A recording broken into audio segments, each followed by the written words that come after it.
कई लोगों ने धनतेरस के महत्व को बिगाड़ दिया कि हमको धनतेरस के दिन सामान लेकर आना है, चांदी का बर्तन लेकर आना है, ये सामान लेकर आना है, वो सामान लेकर आना, लाओ, मना नहीं है।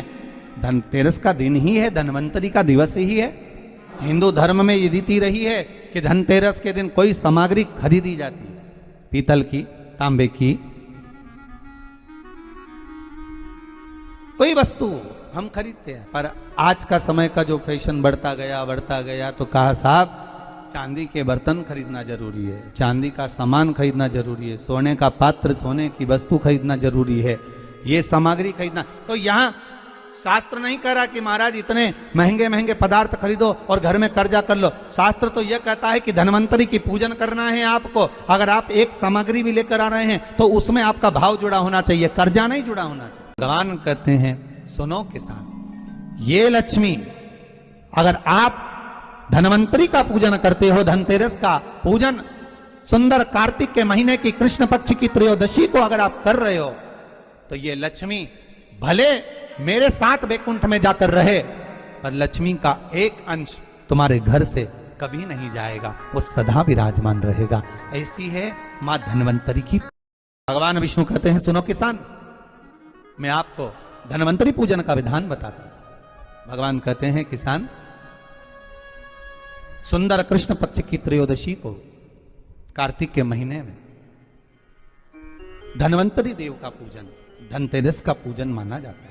सुनो किसान, एक सुंदर भूमि पर देसी गाय का गोबर से लीपन कर कर, अगर गाय का गोबर ना मिले सुंदर जल से लीपन कर कर, वहां एक सुंदर चौक को पूर कर, आप सभी को ज्ञात होगा कि चौक पूरने में रंगोली का प्रयोग नहीं होता। आप लोगों को मालूम होगा चौक पूरने में आटा और हल्दी का प्रयोग होता है। काय का प्रयोग होता है? आटे और हल्दी का प्रयोग। आटे हल्दी का प्रयोग क्यों होता है? क्योंकि आटा समृद्धि को बढ़ाता है, लक्ष्मी वैभव को बढ़ाने वाली हल्दी होती है। इसलिए जब चौक पूरा जाता है भूमि पर तो चौक पूरते समय आटा हल्दी का प्रयोग करते हैं। थोड़ा सा चावल का दाना या गेहूं का दाना रख दिया जाता है, उसके ऊपर एक सुंदर चौकी, एक चौरंग, एक पाटा रख दिया जाता है। भगवान विष्णु बता रहे हैं किसान को धनतेरस के पूजन का वर्णन, और जो भगवान विष्णु ने बताया है वही पूजन का वर्णन आप लोग श्रवण कर रहे हैं। तेरस का प्रयोग कर पूजन करें और शिव महापुराण के इस भाव को, विष्णु पुराण के इस भाव को, स्कंद पुराण के इस भाव को आप धारण करें और जो विधान भगवान विष्णु बता रहे हैं उसके हिसाब से, उसके अनुसार आप लक्ष्मी का पूजन, धनतेरस का पूजन करें। चौकी लगाएं, चौरंग लगाएं, पाटा लगाएं, उस पाटे पर एक सुंदर लाल वस्त्र धारण करा दें, लाल वस्त्र बिछा दें। एक थाली लें, उस थाली पर कंकु से, रौली से, कुंकू से गिला कर कर स्वस्तिक का निर्माण कर दें। स्वस्तिक का निर्माण कर कर घर में अगर चांदी का सिक्का हो, अगर चांदी का सिक्का नहीं हो, चांदी का कॉइन नहीं हो, तो अपने घर का 1 का सिक्का, 2 का सिक्का, 5 का सिक्का, 10 का सिक्का, जो भी आपके घर में हो वो कॉइन ले लें महाराज, उसको थाली के अंदर रख दें स्वस्तिक के ऊपर। फिर उसका स्मरण करें, आटे के 7 दिए बनाएं, एक थाली में, एक प्लेट में रख लें, घी के दिए बनाएं और उसमें सुंदर बाती को लगा दें। ध्यान दीजिएगा, इसमें जो बाती लगेगी वो लंबी बाती लगेगी। लक्ष्मी जी की पूजन में जितनी भी बाती लगे वो लंबी लगे। महाराज घी के दिए लगा दें 7, 7 दियों को प्रज्वलित कर लें, प्रकट कर लें। एक दिया तेल का लगा लें। तेल का जो दिया लगाया है, जहां पर आपने सिक्का रखा है, कॉइन रखा है, उसका लेफ्ट हैंड, मतलब आप ऐसे बैठे हो तो आपका सीधा हाथ की ओर आप तेल का दिया लग दें। और जो 7 दिए आपने लगाए हैं वो लक्ष्मी जी के राइट हैंड, मतलब आपका लेफ्ट हैंड हो गया, लक्ष्मी जी का राइट हैंड, आपका लेफ्ट हैंड हो गया, आपका उल्टा हाथ। वहां पर 7 दिए जो आपने प्रज्वलित करे हैं वो प्लेट में रख दो। सुंदर थाली जो आपने पूजन की तैयार करी है उसमें कुंकू, रोली, हल्दी, अबीर, गुलाल, चंदन, मौली, लाल धागा, मौली, अमरबेल के टुकड़े, कमलगट्टे, हल्दी की गांठ,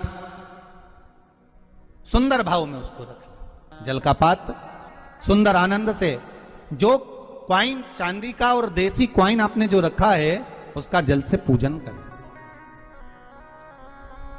लक्ष्मी पूजन का समय अलग अलग होता है, पर धनतेरस की पूजन का जो समय है वो प्रदोष काल से प्रारंभ हो जाता है। कब से प्रारंभ हो जाता है? प्रदोष, क्योंकि शिव के द्वारा निर्मित है लक्ष्मी पूजन का भाव। महाराज क्वाइन का पूजन करें, कंकु आदि से पूजन करने के बाद दोनों सिक्कों को उठा लें। दोनों क्वाइन, जो चांदी का सिक्का है और जो देसी क्वाइन है, उसको उठाकर उस पर जो कलेवा है, मौली है, नाड़ा है, लच्छा है, उसको लपेटना प्रारंभ कर दें और उसको लपेटें। पहले चांदी का सिक्का लपेट दे, फिर देसी सिक्का जो आपने रखा है 1, 2, 5, 10 का जो सिक्का रखा है उसको लपेटें, थाली में उसको रख लें। फिर वापस उस पर जल का छींटा देकर उसका पूजन करें। महाराज हल्दी, रौली, मौली, चंदन आदि लगाकर सुंदर भाव से चावल को हल्दी में भिगो लें और पीले चावल कर कर उल्टे हाथ में चावल लेकर माता लक्ष्मी के ऊपर जो 2 सिक्के रखे हैं उनका पूजन करें। साथ में जब चावल छोड़ते जाएं तो गणेश जी का भी स्मरण करते जाएं। हे रिद्धि सिद्धि के दाता श्री गणेश जी महाराज, आप हमारे यहाँ पर सदा माता लक्ष्मी को लेकर, कुबेर भंडारी को लेकर सदा विराजमान रहें, नारायण को लेकर सदा विराजमान रहें। चावल छोड़ते जाएं और बाबा से विनती करते जाएं, माता लक्ष्मी से निवेदन करते जाएं। भगवान शिव का स्मरण करें, भगवान नारायण का स्मरण करें, माता लक्ष्मी का स्मरण करें, रिद्धि सिद्धि के दाता भगवान श्री गणेश जी महाराज का स्मरण करें। छोड़ते जाएं। जब चावल पूर्ण छोड़ दे में पूजन पूरी तरह से हो जाए, तब महाराज 7 सुंदर आनंद से अमरबेल के टुकड़े, अमरबेल वृक्ष पर एक पीले कलर की बेल चलती है, पीली, उसमें पत्ते नहीं होते, वो किसी भी वृक्ष पर डली रहती, वो अमरबेल कहलाती। ये अमरबेल लक्ष्मी पूजन में समृद्धि के लिए, मकान के मुहूर्त के समय पर, गृह प्रवेश के समय पर बहुत कार्य आते हैं। महाराज ये अमरबेल को पानी की जरूरत भी नहीं पड़ती, आप रूप किसी वृक्ष पर डाल दी जाए वो अपने आप फलती चली जाती है। उसी तरह हमारे यहां भी हम भगवान से यही प्रार्थना करते, जैसे अमरबेल बिना पानी पड़े भी किसी भी वृक्ष पर डाल दी जाए पनपती जाती है, बढ़ती चली जाती है, ऐसे हमारे घर में बेभव लक्ष्मी बढ़ती जाए। अमरबेल के 7 टुकड़े, कमलगट्टे 7, हल्दी की गठान 7 माता लक्ष्मी को समर्पित कर दें। दोनों हाथों में हल्दी पिसी हुई लीजिए और माता लक्ष्मी के ऊपर उसे चढ़ाना प्रारंभ कर दीजिए। 7 बार पिसी हुई हल्दी वो सिक्कों पर चढ़ा दें, अपनी मनोकामना कर कर अपने घर में माता लक्ष्मी को विराजमान करने के लिए। जब हल्दी पूर्ण चढ़ जाए, हाथ में कुंकू ले लीजिए, रोली ले लीजिए, उस रोली कुंकू को भी माता लक्ष्मी को समर्पित करिए। तब इसके पश्चात सुंदर जो भी घर में मिष्ठान हो, मीठा हो, नहीं हो शक्कर हो, गुड़ हो, मिश्री हो, जो भी आपके पास में हो, खड़ी शक्कर हो, वो भगवान को माता लक्ष्मी को भोग रख दीजिए। अगर कुछ मीठा बना हो तो मीठा रख दीजिए। महाराज घर में संपूर्ण पूजन कर कर आपके घर में जो देवालय में भगवान बैठे हैं उनका भी पूजन करिए। पूजन करने के पश्चात आप माता लक्ष्मी से निवेदन करिए, हे माँ आप हमारे यहाँ सदा विराजमान हो। आज धनतेरस से रूप चौदस, अमावस्या, एकम और दूज, ये 5 दिन तक दीपावली का पर्व मनाया जाता है, दीप महोत्सव मनाया जाता है। पूजन करने के बाद जो 7 दिए आपने प्लेट में रखे हैं, थाली में रखे हैं पूजन के लिए, घी के, उन 7 दियों से माता लक्ष्मी की आरती उतारिए। उन 7 दियों से माता लक्ष्मी का पूजन करिए, माता लक्ष्मी से विनती करिए, मां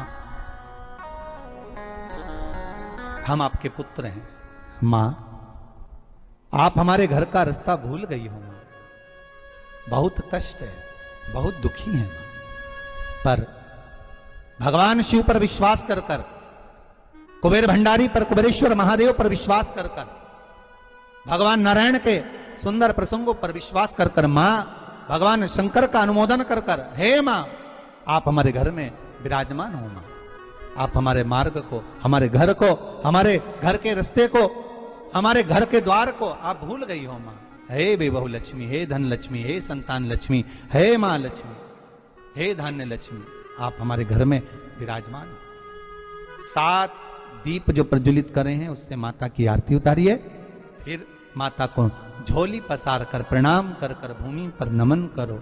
जब झोली पसार कर प्रणाम करें, झोली को अपनी ओर गिरा लें और माता को नमन कर कर जो 7 दिए आपने लगाए हैं उन 7 दिए को अलग अलग स्थान पर ले जाकर, जैसे घर के हॉल में, एक रसोई घर में, एक जहां पर आप लक्ष्मी रखते हो उस स्थान पर, एक घर के द्वार के पास में, एक तुलसी के क्यारे के पास में, ऐसे अलग अलग 7 स्थान पर उन दीप को रख दिया जाए। महाराज एक भगवान का जहां पूजन हुआ है, लक्ष्मी की जहां आराधना करी, एक दीप वहां पर भी रखा जाए। जो तेल का दिया लग रहा है उसके पास में, फिर कहेंगे तेल का दिया माता लक्ष्मी के उल्टे हाथ पर और घी का दिया माता लक्ष्मी के सीधे हाथ पर। मतलब जो सिक्के आपने रखे हैं उस सिक्के का उल्टा हाथ तेल का, मतलब आपका सीधा हाथ होगा जहां तेल का दिया रखाएगा, और जहां आपका उल्टा हाथ होगा जहां पर घी का दिया लगाएगा, वहां माता जी का सीधा हो गया, आपका उल्टा हो। अगर आप धनवंतरी का पूजन करते हो, धनतेरस का पूजन सुंदर कार्तिक के महीने की कृष्ण पक्ष की त्रयोदशी को अगर आप कर रहे हो, तो ये लक्ष्मी भले मेरे साथ बैकुंठ में जाकर रहे, पर लक्ष्मी का एक अंश तुम्हारे घर से कभी नहीं जाएगा, वो सदा विराजमान रहेगा। ऐसी है मां धनवंतरी की पूजा।